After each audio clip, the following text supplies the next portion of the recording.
It was at 12 midnight on these streets behind this closed door that all hell broke loose as the Ajapong family, Mina Ajapong, a mother of 3 children, a 12-year-old son and 2 daughters, faced the armed might of a Metropolitan Police SWAT team who raided their house at gunpoint.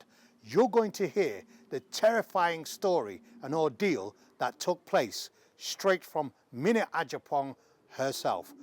Exclusive to Lee Jasper Drive Time. Hi, my name's Lee Jasper. This is Brixton, London, and you're watching Lee Jasper Drive Time.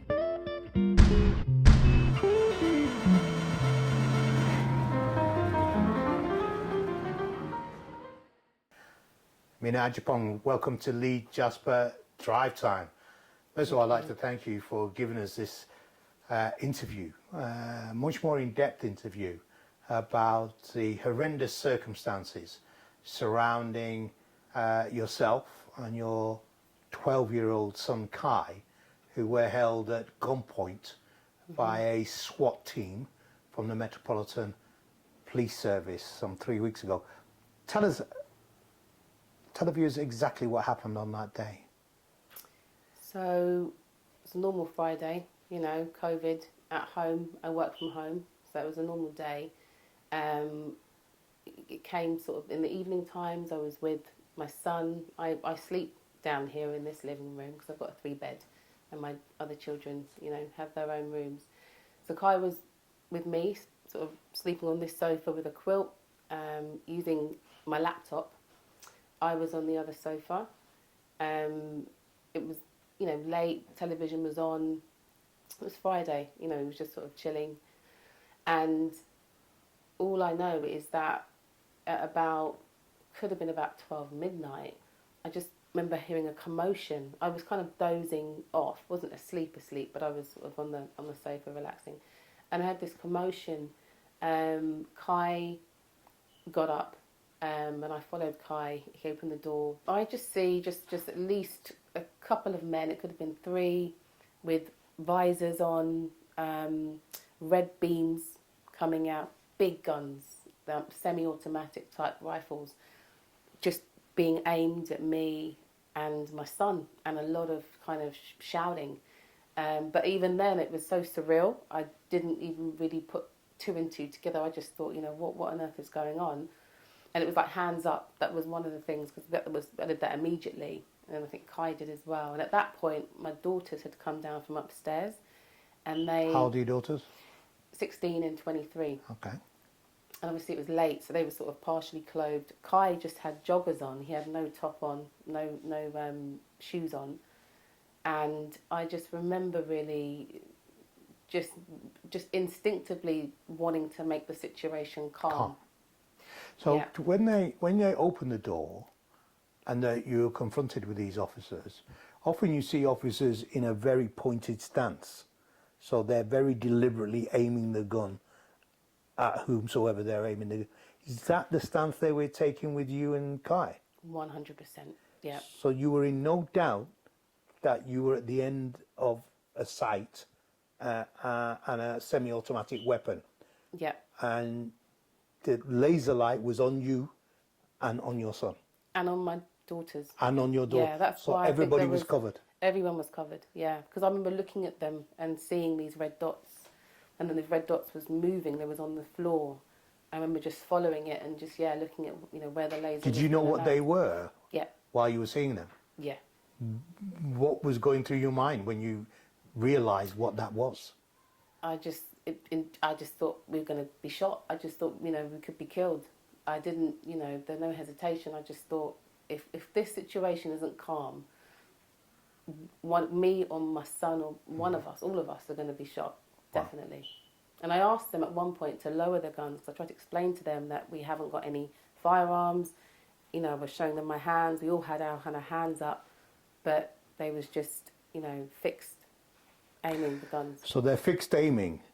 They've laser sighted and red dotted everybody. They've said to you, hands up, armed police. Mm-hmm. You're now all with your everybody's hands up. Hands up, yeah. What then happens? I think I'm sort of trying to explain, asking them, you know, what's going on, you know, why have you come here? We haven't got any firearms. I may have mentioned the BB gun to them just to say that's all, you know, there is in the house. You know, I think I was just sort of trying to reassure them that there was no firearms, and we haven't got any firearms on us. Is that because they were asking you for firearms? No, because they was aiming their guns. They was aiming to shoot. I mean, that red dot to me was like they was aiming to shoot us. Yeah. That's how I saw that. Right. So I was just. But how did you know they panicking. were coming for firearms, or was it just your best guess in the situation? I think it was my best guess. I thought, why on earth would they be coming with guns? Yeah. You know, I just thought they must be looking for fire. They must think I've got a gun. Yeah. You know, because you know I don't. We're not in America, so I just thought police do not just rock up like that. Yeah. So I'm sure. I mean, like I said, it was so surreal. That, you know, to me, I just thought to myself, in my mind, I was thinking whatever I do is almost irrelevant because we are at the mercy of this person. I don't know what kind of day they're having. I don't know how well they've been trained. All I know is it was in a nanosecond we could be shot. That's all I was thinking. And so my daughter's short-sighted and she asked me to get her glasses. And I remember in my head thinking that I'm not going to be wasting any time searching. I just need to get that robe and come back. And all I was thinking, because my other daughter, 16-year-old, was crying. I tried to calm her down. She was crying in the hallway. She was crying on the stairs. So when Kai, so in the very beginning, actually, when Kai opened the door, there was a lot of shouting. He was pretty much immediately arrested. So they'd taken him. And they led him away. So they handcuffed him from behind. Yeah. And at that point... So they handcuffed him in the hall, do you remember? Or? No. He kind of stepped out the doorway. He stepped out the doorway. Yeah, and then they... Did they tell him to step out the doorway? They must have done, yeah. Yeah. They had the guns, you know.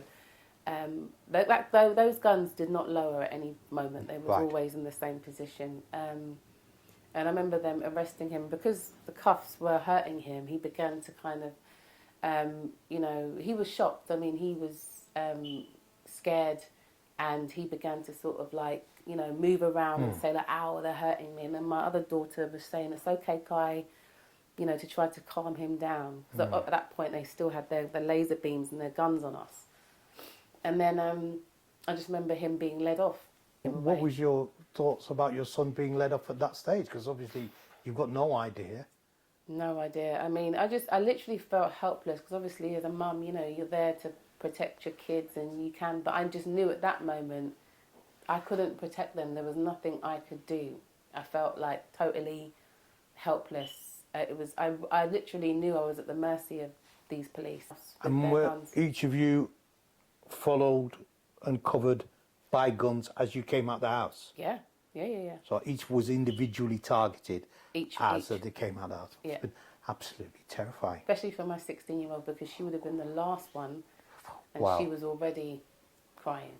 I just wanted them to lower their guns and just to get that moment as quick as possible over, you know. So I didn't want to engage with them in that sense. I just wanted them to, lower their guns really. But So you're now all outside? yeah, so I went up first and then, you know, my daughters joined me. Yeah. But when we say outside, so my street was a small quiet road. I'm almost the end terrace. So that was all cordoned off purely by armed police. So regular police wasn't near my property. They was on the adjacent road. And there must have been at least 15 armed police, at least. It just looked like there was just swarms of them on my road. So you're outside now. There's a swarm of police, regular police down at the end of the street, SWAT teams here, still covered with guns.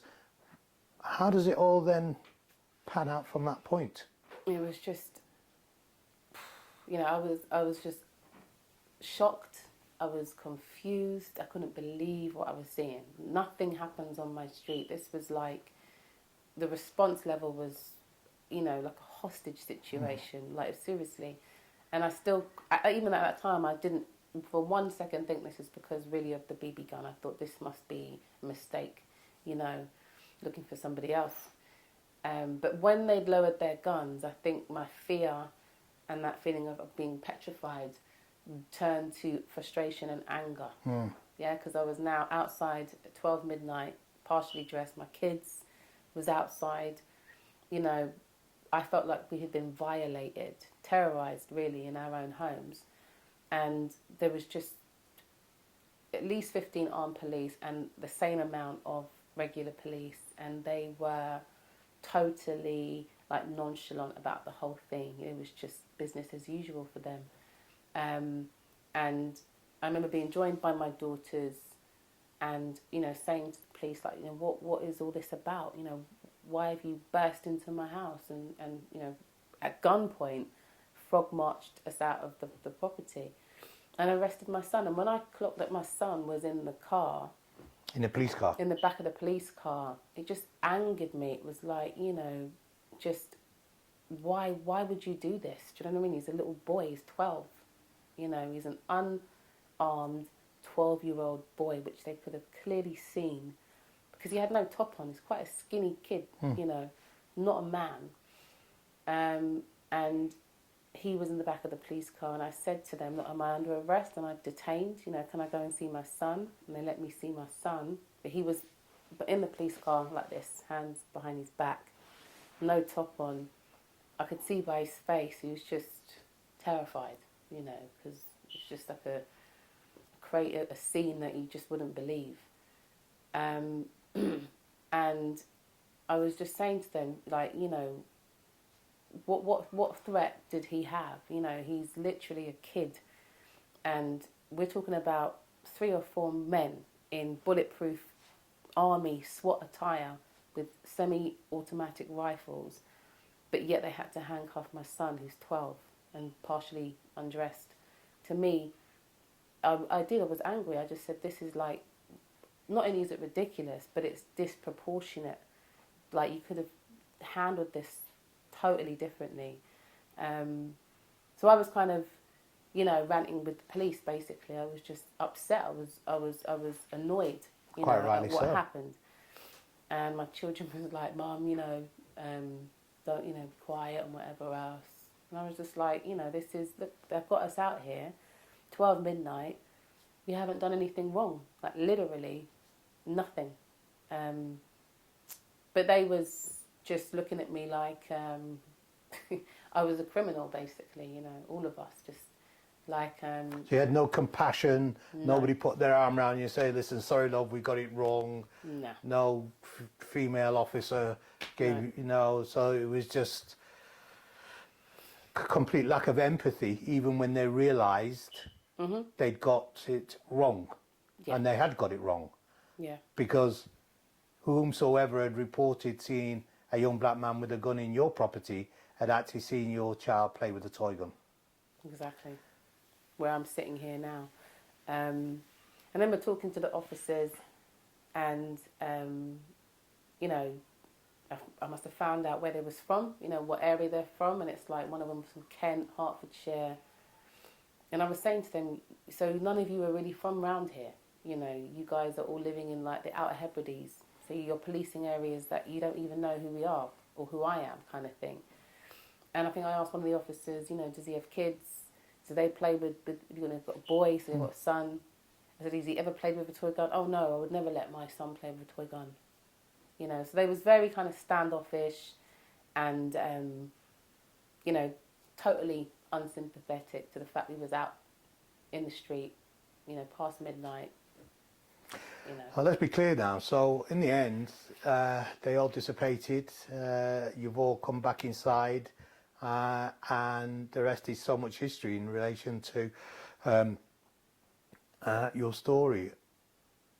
What was the impact of all of this on you and your family? Well, let's talk about you first as mum, because you spoke very passionately about not being able to protect your children, and there's no greater sense of powerlessness for a parent than not being able to do that. How did it leave you, and how's it impacted on you? I mean, you know, it's an undeniably traumatic experience. There's no question. I mean, I've been, you know, here a while now, and I've never felt so helpless ever in my life, because you know, what can you do against a drawn semi, you know, automatic rifle, and a number of them pointing at your kids? You look at your kids and they've got red dots on their head. You know, it's just, I can't control that officer. I can't really control my kids. So I just knew that I had no control at that time. If something was to go wrong, there was nothing I could do about it. And it's But what's been the impact situation. upon you emotionally? How you know, in relation to your health, in relation to... Can't sleep. I mean, literally, I cannot, like, my sleep pattern is all over the place. You know, I sleep down here anyway, but not knowing when the police are going to turn up again with, you know, what I describe as the cavalry. They brought, like, you know, almost like a desert storm level of force. I don't know if that could happen again. It seems quite easy to happen. Yeah. And the impact upon your children and your son Kai? He doesn't like talking about it, that's for sure. None of my children do. They don't like reliving it, you know. And I think that's a part of the trauma that they have felt. I think because he's young, you know, it's probably more surreal for him than it is for me, you know, because he's got a limited understanding of what all of this means. But I hope that it's not scarred him, and that he can bounce back. But you know, he's young, and how normal is it for a 12-year-old to have, you know, 3 or 4 guns pointing at their head, you know, by grown adult soldier type men? That is traumatic for anybody, for me even. So has it scarred you? It's definitely made me realise that this police force really have got so much control over your life. Basically, you don't actually have to do. You haven't got to break the law for the Metropolitan Police to storm your house and shoot you. You know, your rights are afforded to you to a point. You know, and they have a lot of power, and it could have, you know. I don't even know why we're still here, to be honest. We complied, but I just think it must be someone higher up, because that could have easily escalated into tragedy, in my opinion. So have you had an apology from the Metropolitan Police Service? Have somebody, as the Commissioner, contact you to express her apology or... No, not the Commissioner. So after all this all happened, and just to add, my house was raided for an hour. So I was standing outside with my family for an hour in the street. So the BB gun would have been in this room, so they would have been on display. So they would have seen it quite early on. But they still proceeded to raid my entire house. And your child was in the car for an hour, was he still? Yep, in an hour, all of us was so they'd already identified that he's 12, there's a house full of women, there's a BB gun on the floor. It's obviously we've got this wrong. Everybody's still under lockdown for an hour. Yeah, whilst they raided the home with their sniffer dogs. So your house was then sniffer dogged. Let's get absolutely straight. Yeah, they brought sniffer dogs. Sent in to see if there's any other firearms anywhere around the place. Supposedly for gun residue. That's what I was told while the sniffer dogs was here. Okay. Yeah. So you've not had an apology from the Commissioner? No, so when I came back, I obviously asked for the number of whoever authorised this raid, or, you know, somebody, you know, their chief superintendent, and I was advised they would give me a call the following day. So I waited in the morning, nothing. So I called the police, and they must have got a message to this superintendent from, I think, Kentish Town Police Station. So I spoke to him for about an hour and a half, and he did apologise, but to me it was a bit of an opaque apology, because what he said was... So just hold on. So you had to ring them? Oh yeah, I had to ring them. So nobody's ringing you for an apology. You're trying to say, what the hell happened last night? Because somebody explained to me. And it's only in that context that somebody offered some what sounds like a very sort of reluctant apology, or... Well, the reason why I say that is because in the one breath he apologised, but he also said that although it wasn't his unit that raided my home, if it was his unit, he would have done the exact same thing. So he totally justified, you know, the response that I was saying was That's proportionate. Totally, yeah, it's proportionate, exactly. Wow. And what is it you now want from the police in terms of, you know, getting some sort of accountability in relation to what happened? I mean, what I want from the police really is an honest explanation as to why they used that level of force. When I spoke to the police, I don't really think it was a full, honest reason. A public apology would be great. Also, the body-worn camera, because it seems as though the Met commander and there's, I think, there's another superintendent as well for Camden, has also viewed it, and they seem to have concluded Have you viewed it? No. Has your solicitor viewed it? No. So we've requested it. We have requested it. But so you haven't got it? We haven't got it. So I would ask the police if they could release that body-worn footage immediately. That's outrageous, really. And how are you taking it forward? Are you taking legal action against the police? I'm taking legal action against the police, 100%. I wouldn't want to read the papers, yeah, and you know, read that a family has gone through something similar, or God forbid someone's been killed. I think it's inevitable that will happen, because BB guns are sold, you know, in their thousands all over the UK.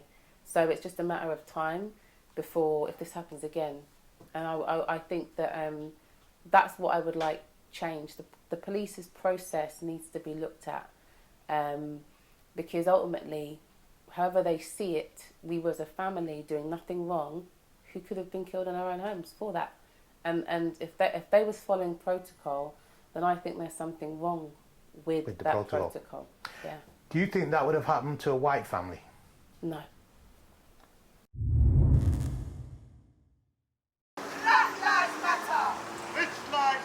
We're outside the Unilever headquarters, a company that is brutally exploiting Kenyan workers on tea plantations right across Kenya. In Kenya today, there's a similar demonstration being held outside Unilever's headquarters, and we're standing in solidarity.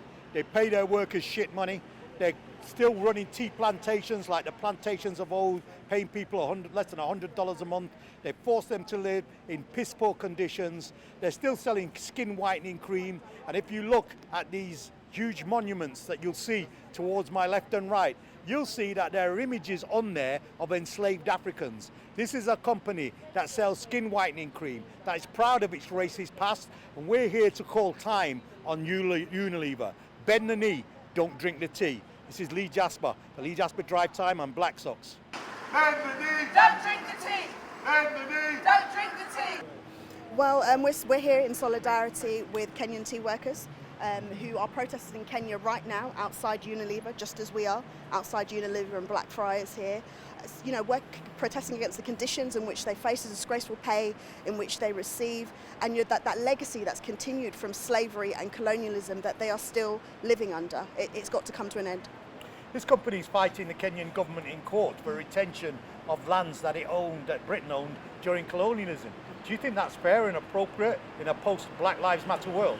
It's not fair and appropriate at all, and this should have been dealt with decades ago, in fact. You know, slavery ended hundreds of years ago. Colonialism has ended, and you know, Kenyan people have the right to their own land, and Unilever were given these lands by the British Crown, and it wasn't the British Crown's land to give. Absolutely. And this company has made profits during the apartheid era, has profited from making skin lightening creams. It's almost this grand edifice is a palace to the plantation and their historical exploitation of African people. It is, and you can see, as you rightly pointed out, by the columns over there depicting slavers chopping cane, that's exactly what it is. It is a continuation, and you know, obviously they are being paid wages, but these are what we call today slave wages. You know, during this time when we're talking about Black Lives Matter, quite a lot of people are talking about looking at our legacy of slavery and colonialism. A lot of people ask, why are we looking at this? You know, it's over, it's done and dusted. But for the people in Kenya, it's not. This is a continuation of that time. And you know, people have to recognise it, they have to accept it, they have to make amends for it. And one of the first amends that we can make, I think, as a country, is stopping companies like this exploiting people on the basis of what they were given as property, which is what happened during the times of slavery and colonialism. And what would your message be to Unilever? My message would be they have to accept that they cannot do this any longer, that they have to accept that we are calling on people in this country to stop buying their products, particularly their tea products and 100% their skin lightening cream and other shameful products that they might have that exploit people, and make them understand that they have to, they're a company, yes, absolutely, they're about profits, but they cannot continue to treat people in a way which is, in effect, tantamount to slavery. Can you say, bend the knee, don't drink the tea? Bend the knee, don't drink the tea. You've been watching Lee Jasper Drive Time. Be sure to catch me up on the Lee Jasper Drive Time podcast on YouTube, Facebook and on Instagram. Thanks very much for watching. Lee Jasper Drive Time, over and out.